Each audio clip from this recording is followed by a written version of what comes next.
আমি বাইরে থাকতাম বাইরে থাকতে আগস্টের 18 তারিখে আগস্টের 29 তারিখে বাইকে গেছে। আমি বাচ্চারা নিয়ে কি বলবো আমি চিন্তা করে আমি গেছি আনন্দের লেগে আইতো না ছিল না। এরপরে আমার কাছে ফোন করে গেছে, চুরি করে ফোন করছে, ফোন করে গেছে আমার উদ্ধার করে এখান থেকে আমার অনেক টর্চারিং করতেছে। এরপরে গেছে আমি ঠিক আছে যেভাবে তোমার উদ্ধার করার চেষ্টা আছি। এরপরে হ্যাঁ নিজে করছে যে আমার যে কোনো প্রকার ইয়ে করে আমি তখন থানাতে করছি, থানাতে করছি, লাস্টে কোর্টের দ্বারস্থ হয়েছি।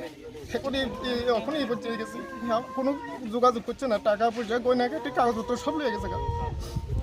তোমার কি ছেলে মেয়ে আছে? ছেলে আমার একটা ছেলে 6 বছর। 6 বছর। তোমার বিয়ে হয়েছে কত সালে? বিয়ে ছিল 2015। এখন তোমার স্ত্রী কই? স্ত্রী এখন ওই ফোন প্রায় সঙ্গে ইয়ে করে থাকে সম্পর্ক ফেসবুকের মাধ্যমে ইয়ে করতো। আমি তো বাড়িতে আসলাম না, সব করে